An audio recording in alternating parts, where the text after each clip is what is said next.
안녕하십니까. 박정희 시대의 이중성, 박정희 시대에 비추어 오늘의 한국의 현실을 되돌아보는 그런 강의 시간입니다. 오늘은 이제 정치적 리더십의 부재에 있어가지고 반성 없는 역사, 반성 없는 역사에 대하여 설명해 보도록 하겠습니다. 한국의 현대사는 조선의 멸망에서부터 시작했는데 이미 조선은 철종 이후 영정순 순조 정순 헌철, 그러니까 순조 이제 정조 이후에 나라는 내부적으로 어떠한 내부적인 모순, 그러니까 이제 서양의 어떠한 역사적으로 빌려서 이야기하면은 생산력이 어떤 의미로서 굉장히 급격하게 증가되면서 어떤 신분의 분화가 일어납니다. 간단하게 말하면은 청나라를 통한 무역, 또 이제 생산량 증가에 따르는 유통업, 전통적인 산업 공상에서 중인들이 대거 등장하게 되는 겁니다. 그러므로 인해 가지고 양반 계급이 서서히 몰락하기 시작하고 있었습니다. 왜냐면은 어떤 인간의 가장 기본적인 토대인 경제, 이 부분이 양반들이 몰락해 가면서 신분 사회가 몰락하고 있었습니다. 그것이 바로 그 사회의 붕괴를 이제 가져오게 되는 거죠. 쉽게 말하면은, 그러니까 양반 지도 계급에 대한 권위가 이제 떨어지면서 밀란, 이제 하급 계층들도 이제 지도 계급을 무시하는 거죠. 무시하게 되고, 이래서 정조 이후에는 굉장히 밀란도 많이 일어나고, 이제 조선이 내부적으로 이제 붕괴되기 시작했다고 할 수 있습니다. 그거는 그러면은 거기에 따르는 어떤 정치 사회 어떤 변화를 가져와야 되는데, 그것을 이제 대원군이 들어서면서 왕권 강화라는, 요즘 말하면 독재죠. 왕권 강화라 하는 어떤 권위주의 정치로 돌아가면서 급격히 무너지게 됩니다. 그런데다가 외국은 국제사회는 제국주의화했습니다. 그러니까 한국은 자체적으로 국가를 이끌어갈 수 있는 능력을 상실하게 되었어요. 그래서 러시아, 중국, 일본, 미국, 그 외 서구 열강들의 먹잇감으로 변해버리고 말았습니다. 그런데 이제 그러면서 외세에 의해서 조선이 멸망된 겁니다. 조선은 없어지고, 그리고 이제 32년에 일본에 의한 강압적인 식민지 통치가 이루어졌습니다. 강압이라는 것은 힘으로 의해서 이루어진 것이 아니라 해유, 그러니까 어떤 모든 게 주도적으로 일본에 의해서 이루어졌다. 이렇게 이제 이해를 하셔야지, 일본의 식민지에 대해서 무력 이런 거에 대해서 지나치게 강조를 하는데, 정치라는 거는 일본도 굉장히 근대화돼가 정치력이 발달되어 있는 나라들이 꼭 한국을 무력으로 억지로 이렇게 통치를 했다, 이렇게 이해를 하시면은 일본 식민지를 이해할 수가 없어요. 간단하게 말하면은 일본도 우리나라 국민, 식민지 백성들에 대한 동의를 얻은 부분이 많습니다. 그래서 지금 일본 식민지에 대한 대한민국 국민들의 이해가 굉장히 떨어집니다. 강압적으로 했다. 무조건 뭐 어떻게 했다. 뭐 위안부를 어떻게 강제적으로 했다. 뭐 이런 거는 그 정치의 기본을 이해하지 못한 사람들이 하는 이야기입니다.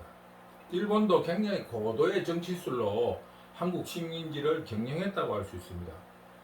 그리고 또 한 시각이 있는 거는 그 도적 혹은 식민지 이런 그거는 두 가지 유형이 있다. 하나는 몽고처럼 쑥대밭을 만들고 빼들어 가버리는 거. 뭐 우리로 말하면 강도같이 도적질을 하는 그런 경우도 있고, 두 번째는 노예처럼 그 요즘 말하면 그 뭡니까 가스라이팅 서서히 길들어가면서 빼가가는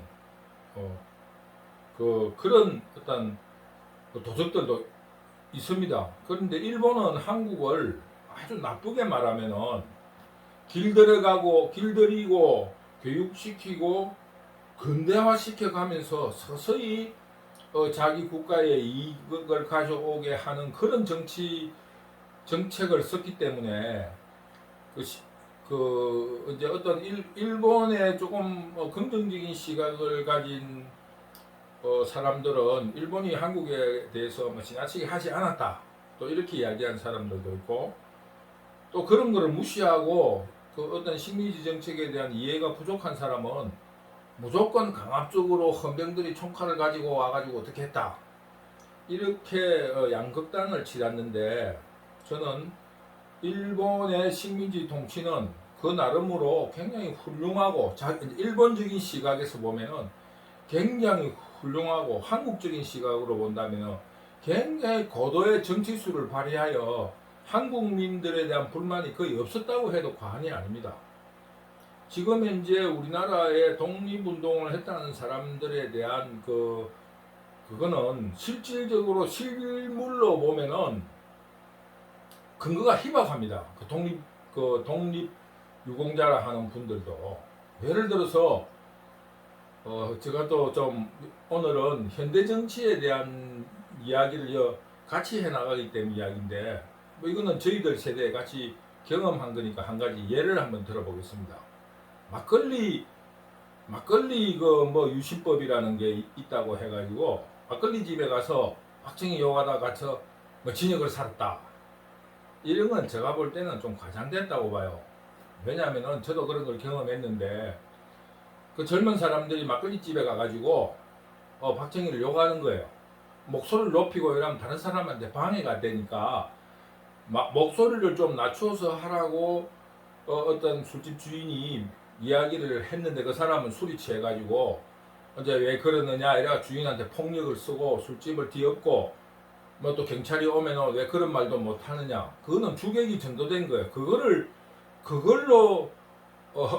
그걸로 인해서 그 사람이 잡혀간 게 아니고, 그 술집에서 행패를 부르게 잡혀갔는데, 그 사람이 유공자고 막걸리 민주투사라고 하는 건 제가 볼 적에는 굉장히 어불성설. 그런 경우도 한국의 현대 정치에 지금 민주유공자라는 사람들도 그런 사람이 많습니다. 그것처럼 그 시절에 더 기록도 없는데 그 전과 기록만을 가지고 독립유공자가 된 사람이 많이 있어요. 그러니까 그건 제가 꼭 독립유공자를 폄하하려는 게 아니고, 그 일본의 식민지 정책에는 그 고도의 통치술이 있었다. 이거를 강조하려고 이런 이야기를 했습니다.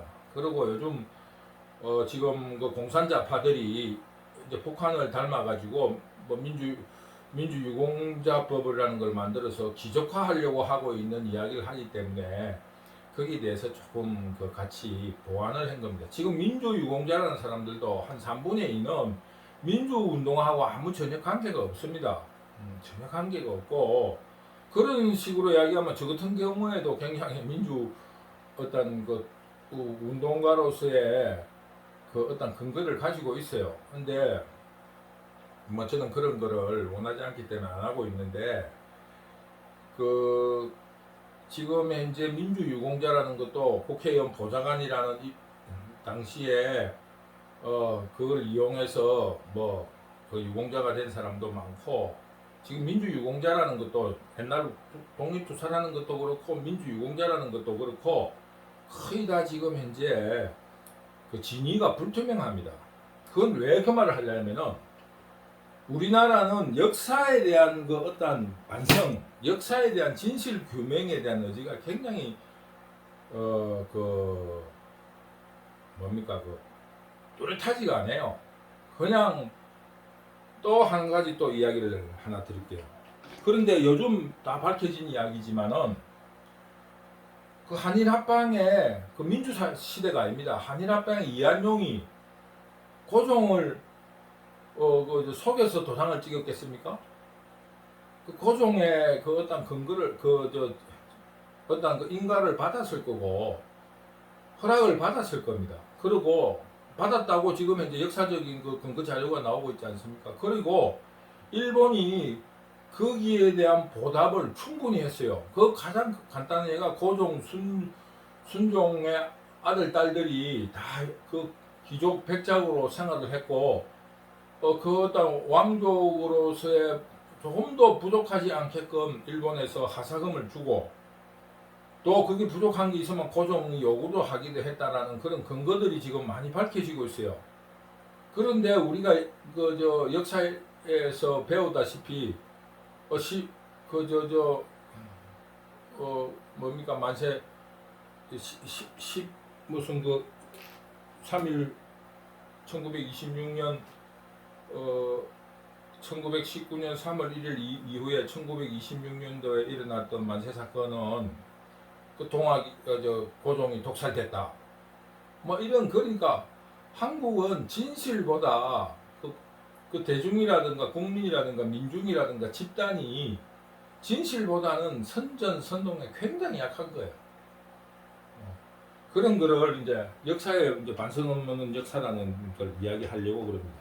그러다 보니까 이제 조선 말기에 대한 진실 규명도 정확하게 되어 있지 않습니다.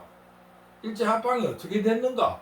이게 대해서도 현재도 보는 사람의 시각에 따라 굉장히 다릅니다. 저는 반성 없는 역사라는 입장에서 볼 때 지금 현재 우리가 일본의 합방 과정이 학교에서 배우는 역사는 전 거짓말이다. 도리어 한일 합방은 고종과 그의 왕족이 앞장서서 했고 거기에 동의했던 어쩔 수 없다 이제는 왜? 그때사 이등방문이라든가 일본의 정치 지도자들이 국제 질서에 대해서 국제 현상에 대해서 그 관료들 그러니까 영의정 뭐 이런 이완용 이런 사람들한테 설명했을 거라고 봅니다. 그리고 뭐 서재필이라든가 독립협회에 있는 사람들이 그 외국에 가서 미국에 이런 데 가서 보고 듣고 온 그런 정황이 있었기 때문에 더 이상 우리가 이 나라를 지킬 수 없었다 이런 입장에 있었을 때 그 역사라는 이야기 속에서 이야기하면 거기서 한국 민족이 나아갈 길에 대해서 왕족이라든가 이런 사람들이 고민하지 않고 자기들 이익 자기들의 안위를 선택했다. 저는 그렇게 이제 그 해석을 하고 있어요. 물론 제가 다 옳다는 건 아니고 그래서 이제 그런 문제가 생긴 겁니다. 그래서 그런 과정을 거쳤기 때문에 일제 36년간의 백성들의 삶이라는 건 이루 말할 수 없는 거예요. 왜? 죄인이 없으니까 그 죄를 저지른 사람들이 없는 거예요. 그 사람들이 도리어 피해자가 되어 있는 것 같다면 고종이 독살됐다라든가 이런 국민들에게 속임을 하고 만약에 국민들이 이게 왕실의 잘못이고 이렇다면 국민들이 그 독립운동의 과정이 좀 더 치열하고 달랐을 겁니다. 저 생각에는. 그런데 그런 역사에 대한 반성이 없이 그냥 일본에 의해서 서서히 그렇게 통치가 된 겁니다. 역사란 의식도 없이. 그런데다가 일본의 고도의 정치술이 도입됐기 때문에 우리가 배우는 것처럼 뭐 독립운동이 그렇게 활발하고 그러진 않았어요. 이제 읽어보면은 그 술을 먹다가 이 도저히 이거 나라가 우리 국민이 없어졌다는 이런 어떤 조금 양식 있는 사람 이야기를 듣고 서너 명이 술을 먹고 그 죽창을 들고 3명이 출동했다 이러면 우리로 말하면 112에서 그 정보가 들어오면 112에서 순사가 총을 들고 가서 뭐 한두 사람 쏴 죽이는 경우도 있었고 뭐 요즘 좀 사건화되지 않으니까 그런 정도로 기록이 남아 있는 것도 많아요. 더구나 또 이제 그 신의 주변 압록강 주변에 이쪽에서는 요즘 그 윤미향이처럼 뭐 위안부를 빙자해서 돈을 뜯어가 자기 사욕을 챙기는 것처럼 그 마적이라든가 뭐 비적이라는 이름으로 독립운동의 운동 자금을 빙자해서 그 돈을 뜯는 것도 비일비재했다 하는 증언을 들은 적도 있고 또한 그런 기록들이 많이 남아 있습니다. 물론 그 사람들이 진짜 정말로 독립운동을 했을 수도 있고 그렇지만은 그거를 빙자해서 자기들 개인적인 이익을 착복하고 요즘 말하면 조직폭력배처럼 그렇게 다닌 그런 단체들도 많았습니다. 그거를 실질적으로 보여주는 게 임시정부의 지금 그 청사예요.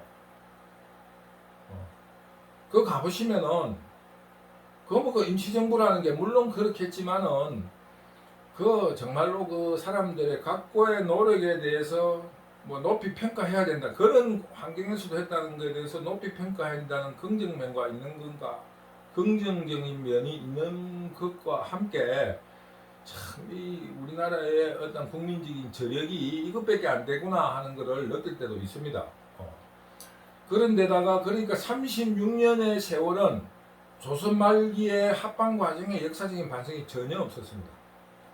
그래서 그 독립운동도 없이 그랬는데 그 이후에 일제의 해방 또한 연합국의 승리로 타이에서 또 이루어졌어요. 그런데 또 한국의 반도적인 성격, 적과 아군과 적군에 대한 구별을 이제 하다 보니까 이제 일본 이제 미국으로 우르르 쏠려간 거예요. 자, 우리가 생각해 봅시다. 36년간 일본에 의해서 미국은 적국으로 우리는 교육받고 사람들 우리 국민들이 대중들이 살았어요.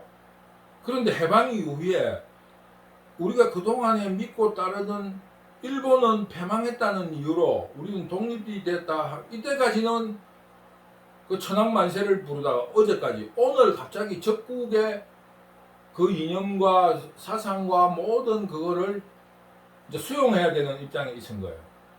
그러면은 최소한의 국민들이 그거를 받아들일 수 있는 역사적인 반성이 있어야 될 거 아닙니까? 우리는 어떻게 해서 독립운동을 어떻게 했고, 그래서 지금의 이제 미국에 대해서 어떻게 이렇게 독립이 됐다 하는 그런 대중들에 대한 그거는 전혀 없는 거예요. 그저 이제 물론 거기에 호구지책 밥을 경제적으로 빈곤하니까 먹고 살기에 바쁜 여러 가지 정황들이 있었겠지만은 최소한도 지식인들은 무언가를 해야 됩니다. 그런데 지식인들은 거기에 자기 책임감을 느끼지 않고 어느 쪽이 좌쪽으로 가야지 출세할 건가 우쪽으로 가야 될 것이 할 건가 아니면 일본을 그대로 일본을 지지해야 될 건가 아니면 미국을 지지해야 될 건가 이런 뭐 그런 지식인들조차도 그런 사분오열에 빠져 있었고 그런 권력 투쟁을 하고 있었던 겁니다. 그러다 보니까 국민들은 그 리더십에 대해서 정치적인 리더십에 대한 굉장히 불신을 가지고 있습니다.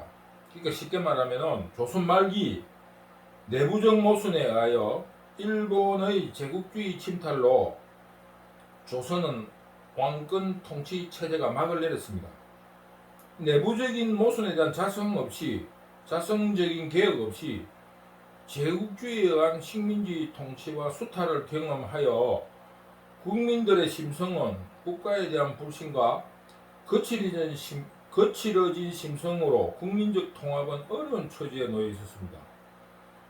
그런데 그러다 보니까 더구나 선비나 사대부 등 정치 지도자들이나 지주 등 정치 지도자 그러니까 우리로 말하면 선비 사대부들의 정치 지도자 또 경제적인 상위경업 지주 등이나 이런 사람들은 그 불신으로 인해 가지고 제국주의 일본에 협조하고 부역하면서 국민적인 배신을 일삼고 있었으니까 그 대중들이라든가 국민들이 그 정치 지도자, 경제 지도자에 대한 그 불신이 굉장히 큰 문제로 대두하고 있었던 것입니다. 그런 이런 이제 그 악조건에 의해서조차도 해방과 정부 수립에 실패하고 해방도 우리 힘으로 못하고 말이야. 더구나 이념적인 분쟁에 휩싸여 있으니까 요즘 말로 하면은 어떤 사람이 안까마귀고 숫까마귀인가를 분간도 할 수 없는 거예요. 거의 대중들은 이리 휩쓸리고 저리 휩쓸리고 있었던 겁니다. 그런 의미로 그 반성 없는 역사, 쉽게 말하면은 우리가 그 현대 정치에서 자주 거론되고 있습니다만 502 출범하는 12.12 사태, 그 12.12 사태, 12.12 쿠데타 그 자체도 엄밀히 분석해 보면은 우리나라 그 어떤 정치 정서가 그대로 드러난 겁니다. 간단하게 말해서 전두환 그 신군부 세력이 등장했을 때 군 내부의 지도력이 확립되어 있으면은 이런 일이 일어날 수가 없습니다. 근데 군권을 장악한 국방부 장관은 도망을 가고 대통령은 거기서 결단을 내리지를 못하고 안 된다면은 자신이 현재에 있는 사람을 불러서 전두환을 잡으라고 하든지 자기의 어떤 그 책임에 대해서도 대통령으로서의 권한을 행사하지 않은 겁니다. 내가 볼 적에는. 그러니 신군부가 그 통신으로 각 어떤 무력을 가진 출동 부대들을 조작하고 이렇게 하는데도 꼼짝을 못하는 거예요. 거기에 더구나 간단하게 말해서 그 어떤 그 왕궁을 지킨다는 수도경비사령부, 그리고 어떤 그런 거를 무력적으로 어떤 뒷받침하기 위해 했던 공수부대장, 이런 사람들이 말입니다.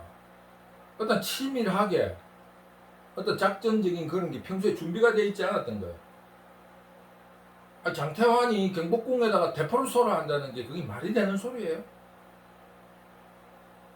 장태환이 편을 들고 이런 게 수경사령관이 기껏 자기가 수도 방위하는 것에 대한 책임에 대해서 그 작전 전략 전술이 만약에 그 청와대 앞에 혹은 그 안에서 반란분이 일어났을 때 자기들이 어떻게 처치할 거라든가 하는 그런 프로그램이 전혀 없는 거예요. 그러니 지금 현재 뭐 한 40년 전 일입니다만은 현대 정치에서도 지금 오늘 이 순간에도 우리나라의 어떤 그 전체적인 거물망, 어떤 시스템은 내가 볼 적에 그렇게 튼튼하다고 보지 않아요. 그래서 오늘 반성 없는 역사, 그래서 이제 그런 그것이 조선의 멸망, 그리고 또 미국에 의한 해방, 이 과정에서 혼란을 겪고 있으면서 남북이 분단이 되어버렸어요. 그러니 그 국민들의 어떤 이념의 혼란이라든가 이거를 정리해줘야 될 지도력에 대해서 얼마나 갈구를 하고 있었겠습니까? 우리 말로 가리마를 타줘야 되겠는데 가리마를 타주는 사람이 없는 거예요. 그러니 그 60년대 결국 4.19가 일어났는데 4.19가 일어났을 때 결국 그 어떤 문제가 터졌느냐, 남북 오라 가자 뭐 이런 남북 문제가 그대로 드러난 겁니다. 그게 지금 현재로도 신문에 발표가 되어 있지 않지만은 이런 걸 공안정국을 정치적으로 이용했던 그 시절을 되돌아보면은 한 2000년도까지 그 끊임없는 한국 내부의 좌우 분쟁이 있습니다. 지금도 겉으로 표현되어 있지 않고 서로 금기시해서 그렇지 지금 집권 내부 집권 그 세력의 어떤 중심부, 그러니까 여당 야당, 여기에도 쉽게 말하면 우리나라를 지탱해 나갈 국가적인 이념에 혼돈이 있는 세력들이 많다고 지금 볼 수 있어요. 왜?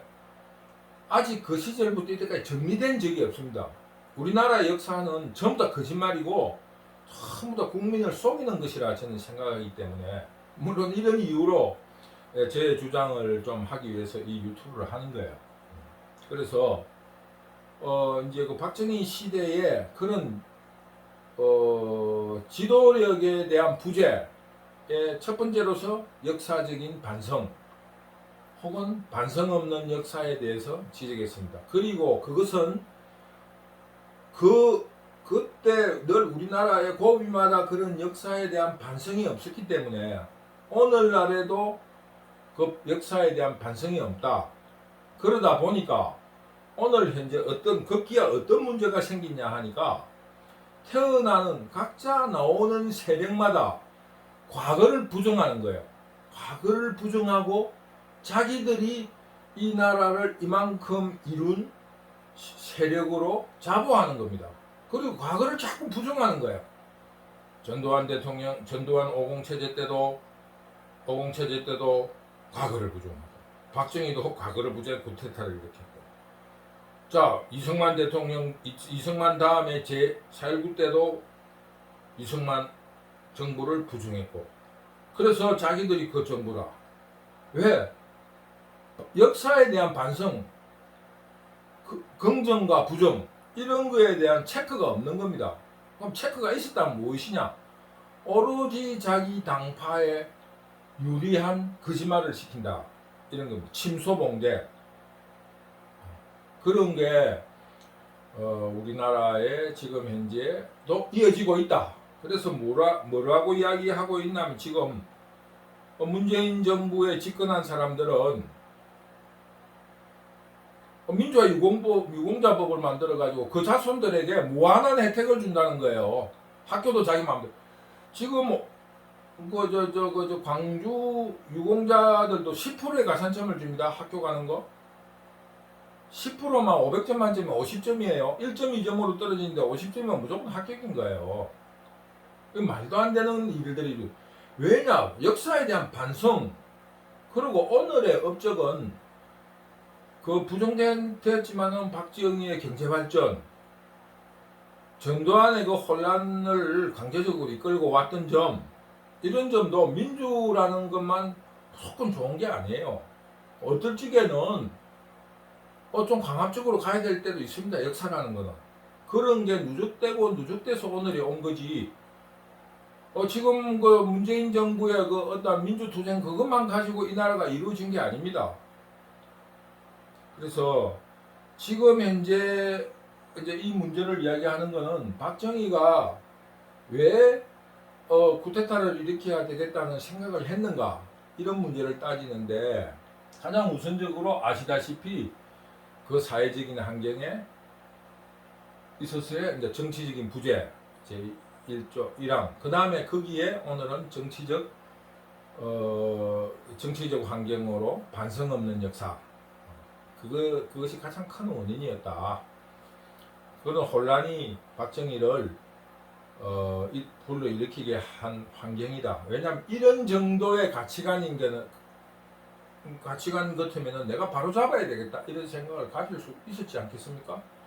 지금 현재, 그리고 오늘 말씀드리고 싶은 결론은, 지금 현재도 이런 반성 없는 역사가 우리 정치 문화로 뿌리 박았다. 그러나 우리는 지금 빨리 한국 역사에 대한 정립, 오늘의 한국의 결실은 과감했던 지도자가 있었다 하더라도 그 사람들에 의해서 연연히 이어져 왔다. 끊임없는 과거 부정. 그때는 완전히 깽파이다. 내가 최고다. 그러나 우습게도 지금 현재 공산자파들이 집권했던 세 번, 김대중, 노무현, 문재인 정부, 이 3정부가 쉽게 말하면 가장 깽판을 많이 쳤습니다. 그들이 가장 사리사욕을 많이 취했고, 가장 그들이 그 부정부패를 많이 했다는 게 지금 드러나고 있습니다. 그래서 이 대한민국을 사랑하는 그 국민들은 이 공산자파에 대한 냉정한 심판을 해야 됩니다. 그 휩쓸려 댕기고 이러다가 정말로 그 어떤 조선 멸망처럼 내부적인 모순에 의해서 그대로 망하는 수가 있어요. 그러고 또 속는 거예요.